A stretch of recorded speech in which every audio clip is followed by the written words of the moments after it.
Now for our story. It was late afternoon at the Calvert house, and Miss Thorndyke, the nurse who was caring for Ben's little grandson, sat by the child's pram while the baby contentedly drank his bottle. This big, pretentious house. Ever since I've been here, I've felt that something was wrong. Of course, Mrs. Meade's trouble with her husband has a lot to do with it, I suppose. But even so, the way she treats Mrs. Calvert and then the way Mr. Calvert acts so often.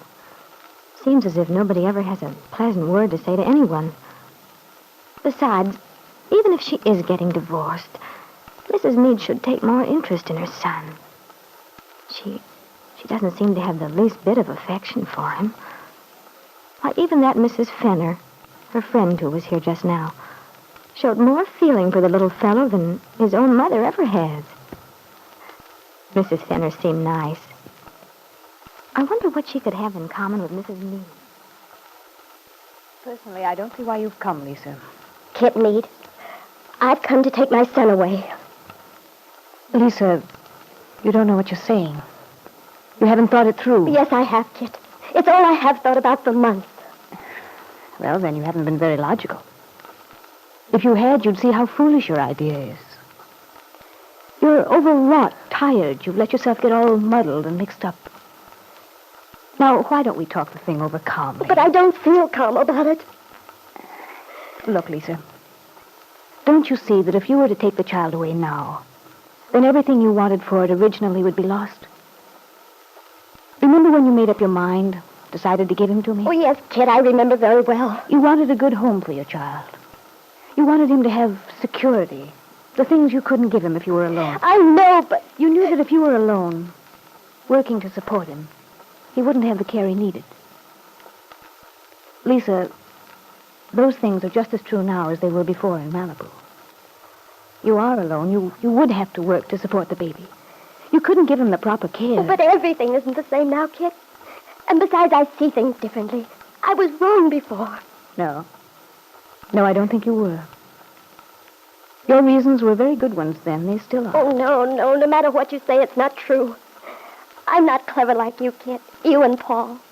I know what you both think of me. What you thought of me then in California. You used to laugh at me. Silly little Lisa, I know. I had a dream about it once. Well, maybe dreams do mean something. Because I should have known then what was going to happen. But I kept wanting to believe you and Paul with his promises, his talk about marriage. If I hadn't been so Lisa. blind. I admit I knew that Paul had no intention of marrying you. But that, after all, was your problem. Something for you and Paul to settle. If Paul broke his bargain with you, it has nothing to do with me. Oh, but it has, Kitt. You told Paul you'd marry him. Yes, I did. But that has nothing to do with us, Lisa, with you and me. Remember, I told you I never intended to marry Paul. So I kept my bargain with you. Oh, Kitt, how can you say that? The things you've done. And what have I done, actually?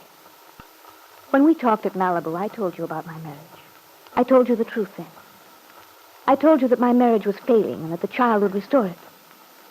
I meant that. I did want to make a go of my marriage with Bill, and if I failed, it wasn't because I didn't try. You told me my baby would have a normal, happy home. And he has. Surely, Lisa, you aren't saying I haven't taken good care of the child. Oh, no, but... And remember, I would have had my own baby. My very own, if it weren't for you. Oh, yes. Yes, I know, Kitt. Surely I needn't remind you of the evening we quarreled because you were jealous of my friendship with Paul. And to put your mind at rest, to reassure you, I went rushing out to find Paul so that he would... That's enough, Kitt. I remember. You needn't bring it all back again. It was my fault you had the accident that night. I know that. But it was an accident, Kitt. It might have happened in some other way. But it didn't happen in some other way, Lisa. It happened because of you. Do you deny it? No, I don't deny it. But the price is too much. The baby's all I have now. He's mine. I wonder if he is, Lisa. I took him because you didn't want him. You gave him up. Oh, I shouldn't have. It was a mistake. You were in love with Paul. And that was more important to you at the time than anything else. Oh, I admit I was in love with Paul. And you gave up the baby on the chance that Paul would marry you. Oh, I didn't know what to do. I was lonely and frightened. You told me if I didn't give you the baby, you'd take Paul. I was afraid. Afraid I couldn't give the baby a good home. Yes, Lisa. Exactly. And the baby has a good home now. He's mine now. No. Think of this, Lisa. Is it the accident of birth which makes the child yours? Or is it the fact of giving the child what he needs, the care, the worry, the willingness to sacrifice yourself that really matters? Oh, I don't know. You have so many words, Kitt. You make everything sound right for you. I only know I want my baby. You say you want your baby. Are you sure, Lisa, that you're thinking of the child's welfare? He's mine. I love him. Perhaps you do. Although I wonder how your feeling compares with mine. You who saw him for the first time today for a few minutes. And I who've had him since he left the hospital a few days after he was born. Oh, but you couldn't love him as I do. I loved him before he was born. I remember how I used to dream about him. Plan for him those last months at Malibu. He was mine then. Yes. Just as my baby, the one I lost because of you, Lisa, was mine. You keep reminding me of that. You won't let me forget. Why should you forget? I think, Lisa, that you don't like to face reality. You want to escape, but you can't escape. You're not a child snatching back a plaything.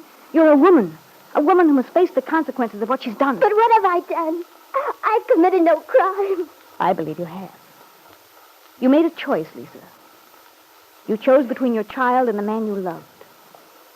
The child lost.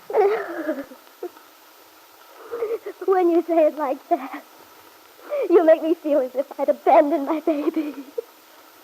I didn't mean to. I only Isn't it was. the truth? Nobody forced you, Lisa. You made your decision quite by yourself. Perhaps you've forgotten now. But you see, I haven't. Oh, Kitt, even if you're right, even if everything you say is true, it can't be too late. I can make it up. No, Lisa. No, if you'll try, you'll only commit another injustice. Surely you can see that. You gave up your child in order to keep the man you loved. Now, because you gambled and lost, you want to go back? No, I don't want to go back. I only want to take my baby, make a life for him. But can't you see how childish that is, Lisa? How unfair it is to the baby. But I'm his mother. He belongs with me. He belongs where he'll have the care he should have, the security he should have. He'll grow up in this house, have the best of everything. My father's setting up a trust fund for him right now. He'll go to the best schools, the best colleges, grow up to be someone. What can you offer him that compares with that? Well, I could support him somehow. I could work. And leave him in the care of a landlady in some miserable furnished rooming house while you were at work?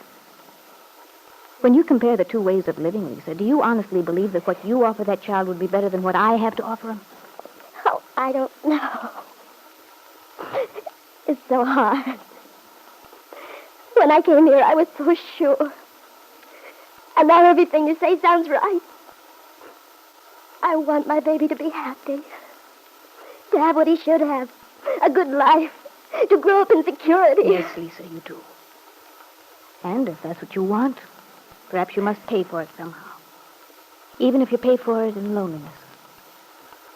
Lisa, can't you see that I'm right?